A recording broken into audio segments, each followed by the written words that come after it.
Students అందరు ఎలా ఉన్నారు? నేను మీ విష్ణువర్ధన్, మీరు చూస్తున్నారు Vishnu smart info YouTube channel. Students ఎవరైతే మెడికల్ ఆస్పిరెంట్స్ ఉంటారో, నీట్ ఎగ్జామ్ రాసి ఎంబీబీఎస్ కాలేజెస్లో జాయిన్ అవ్వాలనుకుంటున్నారో, సో వాళ్ళందరికీ ఎన్ఎంసి వాళ్ళు ఒక గుడ్ న్యూస్ చెప్పారు. సో ఎన్ఎంసి అంటే నేషనల్ మెడికల్ కమిషన్. సో ఈ ఇయర్ కౌన్సిలింగ్లో ఏ కాలేజెస్ పార్టిసిపేట్ చేయబోతున్నాయి, సో ఏ ఎంబీబీఎస్ కాలేజెస్ పార్టిసిపేట్ చేయబోతున్నాయి, ఆ కాలేజెస్లో ఎన్ని సీట్స్ ఉన్నాయి అనే దానికి సంబంధించి వీళ్ళు సీట్ మ్యాట్రిక్స్ అయితే రిలీజ్ చేశారు ఇప్పుడే. సో ఈరోజు ఈ వీడియోలో మనం ఇన్ డీటెయిల్గా డిస్కస్ చేసుకుందాం. సో దీనికి సంబంధించి చూడండి, మీకు ఇప్పుడు స్క్రీన్ మీద కనిపిస్తుంది స్టేట్ వైడ్గా మనకి ఎన్ని కాలేజెస్ ఉన్నాయి, సో ఆల్రెడీ ఉన్న సీట్స్ ఎన్ని సీట్స్ పెరిగాయి, ఇప్పుడు టోటల్ సీట్స్ ఎన్ని ఉన్నాయి గవర్నమెంట్ అలాగే ప్రైవేట్లో, అలాగే టోటల్గా ఎన్ని సీట్స్ ఉన్నాయి కూడా వీళ్ళు ఇక్కడ మెన్షన్ చేశారు. సో టోటల్గా మనకి ఇండియాలో 1,36,939 సీట్స్ ఉన్నాయి. సో కేవలం ఈ ఇయర్ మాత్రమే పెరిగిన సీట్స్ ఎన్ని తెలుసా? ఎంబీబీఎస్ సీట్స్ 9,911 సీట్స్ పెరిగాయి. అంటే ఇది బోత్ గవర్నమెంట్ అలాగే ప్రైవేట్ అన్ని స్టేట్స్ కంబైన్ చేసుకుంటే 9,911 సీట్స్ ఈ ఇయర్ పెరిగాయి. సో ఇది చాలా పెద్ద గుడ్ న్యూస్. సో ఎవరైతే స్టూడెంట్స్ బార్డర్ మార్క్స్లో ఉండి సో మాకు సీట్ వస్తుందా లేదా అని టెన్షన్ పడుతుంటారో, సో వాళ్ళందరికీ పెద్ద రిలీఫ్. సో ఎవరైనా కూడా మంచి కాలేజీలోనే చదవాలనుకుంటుంటారు, సో ఓల్డ్ కాలేజ్ మంచి కాలేజీలోనే చదవాలనుకుంటుంటారు. కానీ సో ప్రస్తుతం మీరున్న స్టేజ్లో ఎంబీబీఎస్ కోర్స్లోకి ఎంటర్ అవ్వడం చాలా ముఖ్యం. సో మీరు ఎంబీబీఎస్ కోర్స్లోకి ఎంటర్ అయ్యి సో మీరు ఏదో కాలేజీలో పడితే సో మీరు ప్రిపేర్ అయిపోయి తర్వాత పీజీకైనా మంచి కాలేజ్కి వెళ్ళొచ్చు. సో కాబట్టి కొద్దిమంది క్యాండిడేట్స్ ఉంటారు, మంచి కాలేజ్ కాదు నేను ఇంకా డ్రాప్ తీసుకొని మళ్ళీ చదువుతానని. సో అలా ఎప్పుడు చేయొద్దండి. ఏదో ఒక కాలేజీలో ఎంబీబీఎస్ కోర్స్ వస్తే చదవండి, తర్వాత మీకు ఇంకో ఛాన్స్ ఉంటుంది పీజీకి. PG is very very very important. So ఆ పీజీకి మంచి కాలేజీలో మీరు సీట్ తెచ్చుకోండి, so life set. Okay, so ఇది చాలా పెద్ద గుడ్ న్యూస్. చాలా ఆస్పిరెంట్స్కి నాకు కూడా చాలా హ్యాపీగా అనిపించింది ఎవరైతే బార్డర్ మార్క్స్లో ఉంటారో, సో ముఖ్యంగా వాళ్ళని తలుచుకొని. ఎందుకంటే ఇప్పుడు మన ఆంధ్రప్రదేశ్ తెలంగాణలో కూడా చాలా సీట్స్ పెరిగాయి. సో దీని ప్రకారం చూస్తుంటే మనం అనుకున్న కట్ ఆఫ్ కన్నా ఇంకా 7 to 10 మార్క్స్ ఇంకా తగ్గేలాగానే ఉంది. అండ్ మనకి 1 లేదా 2 రోజుల్లో రిజల్ట్స్ కూడా రాబోతున్నాయి. సో ఆ రిజల్ట్స్లో వచ్చిన కాంపిటీషన్ని బట్టి అలాగే పెరిగిన సీట్స్ని బట్టి కట్ ఆఫ్ ఎంత ఉండొచ్చు అనేది ఎగ్జాక్ట్గా కేటగిరీ వైజ్ మనం రిజల్ట్స్ వచ్చాక మళ్ళీ డిస్కస్ చేసుకుందాం. కానీ ఈరోజు ఈ వీడియోలో నేను మీకు అసలు ఆంధ్రప్రదేశ్ తెలంగాణలో ఏ కాలేజెస్లో ఎన్ని సీట్స్ పెరిగాయి, టోటల్గా మనకి ఇండియా వైడ్లో ఎన్ని కాలేజెస్ ఉన్నాయి, ఏ స్టేట్లో ఎక్కువ కాలేజెస్ ఉన్నాయి, సో ఏంటి అనేది ఇన్ డీటెయిల్గా వీళ్ళు ఎన్ఎంసి వాళ్ళు ఏం రిలీజ్ చేస్తారో నేను ఈరోజు ఈ వీడియోలో డిస్కస్ చేస్తాను. సో ఈ వీడియోని చివరి వరకు చూడండి, మధ్యలో ఎక్కడ స్కిప్ చేయొద్దు. సో మీకు కౌన్సిలింగ్కి పర్సనల్ గైడెన్స్ కావాలి అనుకుంటే సో మనం మెంటర్షిప్ ప్రోగ్రామ్ అయితే స్టార్ట్ చేసాము. లాస్ట్ 7 years నుంచి సో మెనీ థౌజండ్స్ ఆఫ్ స్టూడెంట్స్ని నేను నీట్ కౌన్సిలింగ్కి అయితే గైడ్ చేశాను. వెదర్ ఆల్ ఇండియా కోటా కౌన్సిలింగ్కి సంబంధించి కానీ, ఎయిమ్స్ ఇండియాలో ఉన్న టాప్ మోస్ట్ గవర్నమెంట్ మెడికల్ కాలేజ్లో కానీ, Andhra Pradesh, Telangana, so MBBS, BDS, AYUSH course వీటన్నిటికీ నేనైతే మీకు పర్సనల్ గైడెన్స్ ఇస్తాను. సో ఈ పర్సనల్ గైడెన్స్లో మీరు జాయిన్ అవ్వాలి అనుకుంటే మీరు కేవలం స్టేట్ చాలు, మనకు గవర్నమెంట్ అలాగే ప్రైవేట్ ఏ కేటగిరీ చాలనుకుంటే 2,500 ఫీతో, అలాగే state plus all India quota కావాలనుకున్న వాళ్ళకి ఈ ప్యాక్, అలాగే state plus all India quota అలాగే బీ కేటగిరీ కావాలనుకున్న వాళ్ళకి 4,000 రూపీస్తో సో మనమైతే మెంటర్షిప్ ప్రోగ్రామ్ అయితే ఇస్తున్నాము. మీరు మెంటర్షిప్ ప్రోగ్రాంలో జాయిన్ అవుతే ఏమవుతుంది, ఏం బెనిఫిట్స్ ఉంటాయని చాలామంది అడుగుతున్నారు. మీరు జాయిన్ అయినప్పటి నుంచి till last round of counselling వరకు నేను మీకు తోడుగా ఉండి సో ప్రతి స్టెప్లో మీకు నేను హెల్ప్ చేస్తూ ఉంటాను. వెదర్ అప్డేట్స్ విషయంలో కానీ, సో మీకు ఏమైనా డౌట్స్ వస్తే నాకు పర్సనల్గా కాల్ చేయొచ్చు. సో మీకు వచ్చిన ర్యాంక్ కేటగిరీ ప్రకారం మీరు ఆప్షన్స్ ఎలా పెట్టుకోవాలి, ఆల్ ఇండియా కోటాకు కానీ స్టేట్స్లో కానీ, సో మంచి మా కాలేజీలో సీట్ అవ్వాలంటే ఎలా పెట్టుకోవాలి, సో అలాగే కట్ ఆఫ్స్కి సంబంధించి ఏమైనా ఇన్ఫర్మేషన్ కానీ, సో ఇంకా ఎక్కడైనా ఛాన్స్ ఉందా అనే దానికి సంబంధించి కానీ ప్రతి ఒక్కటి నేను మీతో డిస్కస్ చేస్తూ ఉంటాను. So till last round of counselling వరకు, సో మీరు కాలేజ్లో అడుగు పెట్టేంత వరకు. సో మీరు కనుక ఇంట్రెస్టెడ్ ఉంటే స్క్రీన్ మీద కనిపిస్తున్న ఈ నెంబర్కి నాకు వాట్సాప్లో మెసేజ్ పెట్టి సో మీరైతే పెట్టండి, తర్వాత నేను మీకు మళ్ళీ ఫాలోఅప్ చేస్తాను. సో ఇంకా రిజల్ట్స్ కూడా వచ్చేస్తాయి, ఇంకా కౌన్సిలింగ్ కూడా స్టార్ట్ అయిపోతుంది కాబట్టి సో మీకు ఒకవేళ కౌన్సిలింగ్లో గైడెన్స్ కావాలి అనుకుంటే మీరు మన మెంటర్షిప్ ప్రోగ్రాంలో జాయిన్ అయిపోండి. సో లాస్ట్ 7 years నుంచి గైడ్ చేస్తున్నాను. సో 7 years ఎక్స్పీరియన్స్ ఉంది కాబట్టి మిమ్మల్ని మంచి వేలోనే గైడ్ చేస్తాను. ఓకే, నెక్స్ట్ మనం వీళ్ళు ఇచ్చిన దానికి ఎన్ఎంసి వాళ్ళు రిలీజ్ చేసిన పీడిఎఫ్ ప్రకారం సో టోటల్గా ఒక సమ్మరీ చూద్దాం.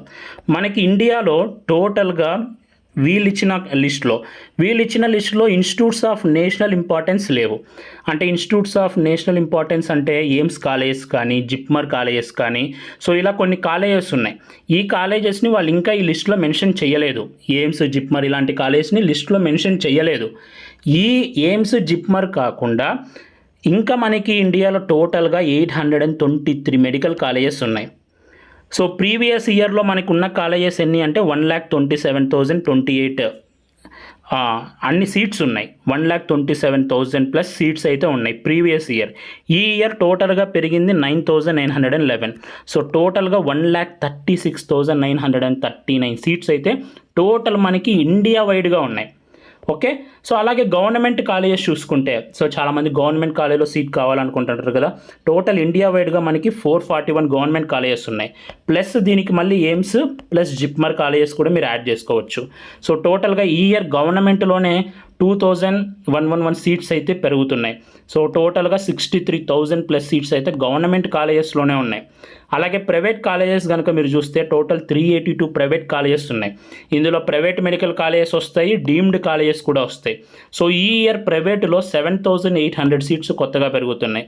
టోటల్గా ప్రైవేట్లో 73,600 ప్లస్ సీట్స్ అయితే మనకి ప్రైవేట్ కాలేజెస్లో ఉన్నాయి వీళ్ళు ఇచ్చిన పీడిఎఫ్ ప్రకారం. అండ్ నెక్స్ట్ మనకి న్యూ మెడికల్ కాలేజెస్ కొత్తగా ఈ యొక్క కౌన్సిలింగ్లోనే టోటల్ ఇండియా వైడ్గా కొత్తగా ఎన్ని గవర్నమెంట్ మెడికల్ కాలేజెస్ రానున్నాయి తెలుసా? సో ఇవన్నీ మీరు తెలుసుకోవాలి. ఎందుకంటే ఎవరైతే ఆల్ ఇండియా కోటాకి అప్లై చేస్తున్నారో సో వాళ్ళకి గవర్నమెంట్ కాలేజెస్ ఎన్ని ఉన్నాయి, ఎన్ని పెరుగుతున్నాయి అనేది సో వాళ్ళు కూడా తెలుసుకోవాలి. ఎందుకంటే కొత్త కాలేజెస్ సీట్స్ పెరిగితే all India quota cut off తగ్గుతుంది.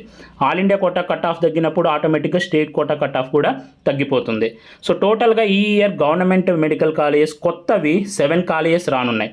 సో అందులో 400 సీట్స్ పెరగనున్నాయి. సో ఏపీ, తెలంగాణలో కూడా ఉన్నాయి. సో తెలంగాణలో ప్రైవేట్ ఉన్నాయి, ఏపీలో అయితే గవర్నమెంట్ కూడా ఉంది. అండ్ ప్రైవేట్ కాలేజెస్ కొత్తగా 18 రానున్నాయి. సో ఇందులో 2,000 సీట్స్ పెరగనున్నాయి. ఓకే, టోటల్గా న్యూ సీట్స్ ఈ ఇయర్ అంటే కొత్త కాలేజెస్ ద్వారా న్యూ సీట్స్ అనేవి 2,400 పెరగనున్నాయి. ఆల్రెడీ ఉన్న కాలేజెస్లో కలుపుకుంటే 9,900 ప్లస్, ఓన్లీ న్యూ కాలేజ్ కలుపుకుంటే 2,400 సీట్స్ పెరగనున్నాయి. అలాగే మనం స్టేట్ వైడ్గా అసలు ఇండియాలో ఎక్కడ ఎంబీబీఎస్ సీట్స్ ఎక్కువ ఉన్నాయి, ఒక టాప్ 10 కాలేజెస్ కనుక మనం చూస్తే సో ఫస్ట్ మనకి కర్ణాటకలో 75 కాలేజెస్ ఉన్నాయి. టోటల్గా 15,395 సీట్స్. అలాగే నెక్స్ట్ ఉత్తరప్రదేశ్లో 88, సో 14,000 సీట్స్. తమిళనాడులో 78, 13,999. సో ఇది బోత్ గవర్నమెంట్ అలాగే మీకు private A category, B category, C category అలాగే డీమ్డ్ కాలేజెస్ అన్నీ కలుపుకుంటే ఈ కౌంట్. నెక్స్ట్ మనకి మహారాష్ట్రలో 86 కాలేజెస్ ఉన్నాయి, 13,000 ప్లస్ సీట్స్ అయితే ఉన్నాయి. అలాగే నెక్స్ట్ తెలంగాణలో 66, మనకి 10,000 ప్లస్ సీట్స్కి పెరిగిపోయింది ఈసారి కౌంట్. సో ఇది government plus private plus deemed quota అన్నీ కలుపుకుంటే ఓకేనా. అలాగే రాజస్థాన్లో 51, 8,000. నెక్స్ట్ గుజరాత్లో 42 అండ్ ఆంధ్రప్రదేశ్లో 40 కాలేజెస్ ఉన్నాయి అండ్ 7,400 ప్లస్ సీట్స్ అయితే ఉన్నాయి. వెస్ట్ బెంగాల్లో 41, మధ్యప్రదేశ్లో 34 సీట్స్. సో టోటల్గా మీరు చూడొచ్చు టాప్ 10 స్టేట్స్ కనుక మనం తీసుకుంటే ఇవే టాప్ 10 స్టేట్స్ మెడికల్ కాలేజెస్ పరంగా అలాగే మెడికల్ సీట్స్ పరంగా ఓకేనా. అండ్ నెక్స్ట్ ఈ ఇయర్ ఏ స్టేట్కి ఎక్కువ సీట్స్ పెరగనున్నాయి అంటే ఈ ఇయర్ కొత్తగా సీట్స్ పెరుగుతున్నాయి కదా. సో ఏ స్టేట్కి ఎక్కువ పెరుగుతున్నాయంటే సో కర్ణాటకలో 1,300 సీట్స్ పెరుగుతున్నాయి, తమిళనాడులో 950. అలాగే మనం కనుక తెలంగాణలో చూసుకుంటే 810 సీట్స్ పెరుగుతున్నాయి. సో తెలంగాణలో ఎవ్రీ ఇయర్ ఎలా అయితే కాంపిటీషన్ పెరుగుతుందో అలాగే సీట్ కౌంట్ కూడా పెరుగుతూనే వస్తుంది. సో లాస్ట్ 3 ఇయర్స్లో మనకి కొత్త మెడికల్ కాలేజెస్ ఎన్నో వచ్చాయి. మరి ఈ ఇయర్ మెడికల్ కాలేజెస్ లేవు కదా, ఎట్లా సీట్స్ పెరుగుతాయా లేదా అన్న ఒక టెన్షన్ అయితే ఉండింది, మరి కాంపిటీషన్ పెరుగుతుందా అని. కానీ ఉన్న కాలేజెస్లో సీట్స్ చాలా పెరిగాయి. సో టోటల్గా కౌంట్ చూస్తే 810 సీట్స్ పెరుగుతున్నాయి ఈ ఇయర్. 810 సీట్స్ అంటే సో మనకి కట్ ఆఫ్ అనేది మనం అనుకున్న దానికన్నా ఖచ్చితంగా ఒక 10 మార్క్స్ ఇంకా కిందికే పోనుంది. అలాగే రేపు పొద్దున్న రిజల్ట్స్ వచ్చినప్పుడు ఇంకా కాంపిటీషన్ తక్కువ ఉంటే ఇంకా తక్కువ కట్ ఆఫ్ వెళ్తుంది. అలాగే ఆంధ్రప్రదేశ్లో సో టోటల్గా 375 సీట్స్ ఈ ఇయర్ పెరగనున్నాయి. సో ఇది 13th జూలై వరకు పెరుగుతున్న సీట్స్. ఆ తర్వాత ఇంకా ఏమన్నా పెరిగితే మనం చెప్పలేము. సో ఇది యాజ్ ఆఫ్ 13th జూలై వరకు ఇది ఓకే, సో ఈ సీట్స్ ఖచ్చితంగా కౌన్సిలింగ్లో అయితే ఖచ్చితంగా ఉంటాయి. సో ఆంధ్రప్రదేశ్ స్టేట్లో కూడా 375 సీట్స్ అంటే సో హైయెస్ట్ కౌంటే. సో ఆంధ్రప్రదేశ్ స్టేట్లో కూడా మనకి ఖచ్చితంగా కట్ ఆఫ్ అనేది సో ఒక 5 to 7 మార్క్స్ అయితే ఇంకా మనం అనుకున్న దానికన్నా ఇంకా తక్కువే పోనుంది. అండ్ నెక్స్ట్ టోటల్గా ఆంధ్రప్రదేశ్ స్టేట్కి సంబంధించి చూస్తే సో నెంబర్ ఆఫ్ గవర్నమెంట్ 19 ఉన్నాయి, ప్రైవేట్ 21 ఉన్నాయి, ఓవరాల్గా 40 ఉన్నాయి. సో నేను చెప్పేది మళ్ళీ చెప్తున్నాను, డీమ్డ్ కాలేజ్తో కలిపి. ఆంధ్రప్రదేశ్లో ఒక డీమ్డ్ ఉంది కదా గీతం, దాంతో కలిపి. అండ్ అలాగే లాస్ట్ ఇయర్ గవర్నమెంట్లో 3290 ఉన్నాయి, ప్రైవేట్లో 3800. ఓవరాల్గా సో లాస్ట్ ఇయర్ ఉన్నవి 7090. ఈ ఇయర్ ఇంక్రీజ్డ్ సీట్స్ చూస్తే గవర్నమెంట్లో 225 పెరుగుతున్నాయి. ఈ 225లో మళ్ళీ మనకి ఆల్ ఇండియా కోటాకు కూడా వెళ్తాయి కొన్ని సీట్స్. అలాగే ప్రైవేట్లో 150 ఉన్నాయి. సో ఈ 150లో మళ్ళీ సో ఏ కేటగిరీ మేనేజ్మెంట్ కోటాకు కూడా ఉంటాయి 50%. సో టోటల్గా 375. టోటల్గా ఓవరాల్గా చూస్తే విత్ డీమ్డ్ 7465 సీట్స్ ఉన్నాయి ఆంధ్రప్రదేశ్ స్టేట్లో. ప్లస్ మళ్ళీ ఎయిమ్స్ మంగళగిరిలో కూడా కొన్ని సీట్స్ ఉన్నాయి. ఓకే, ఇది ఆంధ్రప్రదేశ్ స్టేట్కి సంబంధించి. అండ్ అలాగే నెక్స్ట్ తెలంగాణ మనం టోటల్గా ఎంబీబీఎస్ సీట్స్ ఎన్ని ఉన్నాయని చూసుకుంటే సో నెంబర్ ఆఫ్ కాలేజ్ గవర్నమెంట్లో 36, ప్రైవేట్లో 30, టోటల్గా 66 మెడికల్ కాలేజెస్ ఉన్నాయి విత్ డీమ్డ్ కాలేజెస్. సో టోటల్గా ఇయర్ పెరుగుతున్నవి 810 సీట్స్. అండ్ గవర్నమెంట్లో టోటల్గా 4400 ఉన్నాయి, ప్రైవేట్లో 5800 ప్లస్ ఉన్నాయి. టోటల్గా 10,250కి పెరిగాయి. సో ఈ ఇయర్తో ఆ 10,000 మార్కుని కూడా తెలంగాణ స్టేట్ మనం అచీవ్ చేసేసాము. ఓకే, అండ్ నెక్స్ట్ ఈ ఇయర్ అసలు ఏ ఏ కాలేజెస్లో సీట్స్ పెరుగుతున్నాయి, సో ఎన్ని సీట్స్ పెరుగుతున్నాయి అనేది సో మీకోసం సపరేట్గా ఒక లిస్ట్ చేశాను చూడండి. సో ఫస్ట్ ఆంధ్రప్రదేశ్ స్టేట్ చూసుకుంటే ACSR government medical college Nellore ఉంది కదా. సో ఇందులో ఆల్రెడీ 175 ఉన్నాయి, కానీ ఇప్పుడు 25 పెరిగాయి, టోటల్ 200. సో మనం ఇది ఆల్రెడీ ప్రీవియస్ వీడియోలో డిస్కస్ చేసుకున్నాం. అలాగే గవర్నమెంట్ మెడికల్ కాలేజ్ కడపలో 175 ఉన్నాయి. సో 75 సీట్స్ పెరుగుతున్నాయి, 250 సీట్స్ టోటల్గా. ఇది కూడా మనం లాస్ట్ వీడియోలో డిస్కస్ చేసుకున్నాం. సో గవర్నమెంట్ మెడికల్ కాలేజ్ పిడుగురాలో కొత్తగా 50 సీట్స్ వచ్చాయి ఇయర్. సో ఇది కొత్త కాలేజ్. సో అలాగే సిద్ధార్థ మెడికల్ కాలేజ్ ఉంది కదా, దాంట్లో కూడా 75 సీట్స్ పెరిగాయి. సో టోటల్ ఇన్ని. అండ్ జెమ్స్ శ్రీకాకుళంలో కూడా మనకి ఇయర్ 50 సీట్స్ పెరగనున్నాయి. అలాగే కోనసీమ ఇన్స్టిట్యూట్ ఆఫ్ మెడికల్ సైన్సెస్లో కూడా 50 సీట్స్ పెరిగాయి. అండ్ అలాగే RVS institute of medical sciences, ఇది కొత్త కాలేజ్. సో ఈ కాలేజ్లో 50 సీట్స్కి పర్మిషన్ ఇచ్చారు. సో టోటల్గా 50. సో టోటల్గా చూసుకుంటే 7 కాలేజెస్లో మనకి సీట్స్ పెరిగాయి. ఓకే, 7 కాలేజెస్లో ఆల్రెడీ ఉన్న కాలేజెస్ కన్నా సీట్స్ పెరిగాయి. అలాగే 2 కొత్త మెడికల్ కాలేజెస్ అయితే ఇయర్ వచ్చాయి. టోటల్లీ 375 సీట్స్ పెరిగాయి ఆంధ్రప్రదేశ్లో. అలాగే తెలంగాణలో కనుక మనం చూస్తే సో ఏ కాలేజెస్లో సీట్స్ పెరిగాయి చూడండి. Bhaskar medical college, okay, already 150 ఉన్నాయి లాస్ట్ ఇయర్, ఈ ఇయర్ 50 పెరిగాయి, టోటల్ 200. నెక్స్ట్ మహబూబ్ నగర్లో ఇది ఆల్రెడీ మనం డిస్కస్ చేసుకున్నాం, 25 సీట్స్ పెరిగాయి. గవర్నమెంట్ మెడికల్ కాలేజ్ నిజామాబాద్లో 30, సిద్దిపేటలో 25, అలాగే మహేశ్వరాలో అయితే 100. ఇది Malla Reddy institute of medical sciences, అలాగే మల్లారెడ్డి ఉమెన్, ఈ 2 డీమ్డ్ ఇన్స్టిట్యూట్స్ కిందకి వస్తాయి. సో డీమ్డ్ ఇన్స్టిట్యూట్స్ అంటే ఫీ ఎక్కువ ఉంటుంది, ఆల్ ఇండియా కోటా కౌన్సిలింగ్లో పార్టిసిపేట్ చేస్తే. సో ఆ కాలేజ్లో 50 సీట్స్ పెరిగాయి. అలాగే మమతా బాజ్పల్లిలో 50, అండ్ ఎంఎన్ఆర్లో 100. Rajarajeswari institute of medical sciences, ఇది కేవలం గర్ల్స్కి మాత్రమే, ఈ ఇయర్ కొత్తగా స్టార్ట్ అయింది.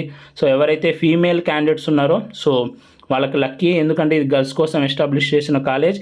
అండ్ అలాగే వాళ్ళకి మాత్రమే 150 సీట్స్కి పర్మిషన్ ఉంటుంది కాబట్టి సో టోటల్గా ఈ ఇయర్ కొత్తగా వచ్చింది కాబట్టి 150 సీట్స్.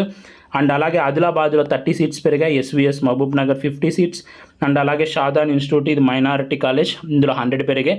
సో టోటల్గా మీరు చూడొచ్చు, ఇది తెలంగాణలో లిస్ట్. టోటల్గా మనకి 13 కాలేజెస్లో సీట్స్ పెరిగాయి, 810 సీట్స్ పెరిగాయి. సో ఇది టోటల్గా మనకి ఇండియా వైడ్గా ఏ స్టేట్లో ఎక్కువ ఉన్నాయి సీట్స్, ఏ స్టేట్లో ఎక్కువ పెరిగాయి. సో ఇదన్నీ మీకు ఒక ఐడియా ఉండాలి. సో ఎందుకంటే మీరు అందరు కౌన్సిలింగ్లో పార్టిసిపేట్ చేయబోతున్నారు. అబ్సల్యూట్లీ ఎక్కువ మెడికల్ కాలేజెస్ ఉన్న స్టేట్స్లో ఎక్కువ మంది మెడికల్ స్టూడెంట్స్ కూడా ఉంటారు. అండ్ తర్వాత పీజీకి కూడా ఎక్కువ కాంపిటీషన్ ఉంటుంది. అండ్ పీజీలో కూడా సీట్స్ పెరిగితే అప్పుడు పీజీకి కాంపిటీషన్ తగ్గుతుంది. సో ఎనీవే ఇప్పుడు మనం యూజీ గురించే డిస్కస్ చేసుకుంటాం. యూజీలో ఇన్ని సీట్స్ అయితే ఉన్నాయి. ఓకేనా. సో ఇది టోటల్గా వెరీ గుడ్ న్యూస్. సో చాలా హ్యాపీగా అనిపించింది. అండ్ ఎవరైతే ఆస్పిరెంట్స్ ఉంటారో సో మీకు కూడా వెరీ గుడ్ న్యూస్ ఇది. అండ్ రిజల్ట్ ఒకవేళ కౌన్సిలింగ్ కనుక రిజల్ట్స్ వచ్చిన తర్వాత ఇంకా కాంపిటీషన్ తక్కువ ఉంటే సో ఇంకా కట్ ఆఫ్ అనేది తక్కువ వెళ్తుంది. మనం రిజల్ట్స్ వచ్చాక డిస్కస్ చేసుకుందాం. సో పర్సనల్ గైడెన్స్ కావాలనుకుంటే మీరు స్క్రీన్ మీద కనిపిస్తున్న నెంబర్కి నా మెసేజ్ చేయండి. సో ఈ వీడియో మీ అందరూ నచ్చింది అనుకుంటున్నాను. ఈ వీడియో మీ నచ్చితే లైక్ చేయండి. ఇలాంటి మరెన్నో వీడియోస్ మీరు మిస్ అవ్వకూడదు అనుకుంటే మన ఛానల్ని సబ్స్క్రైబ్ చేయండి. Thank you so much for watching. Have a great day.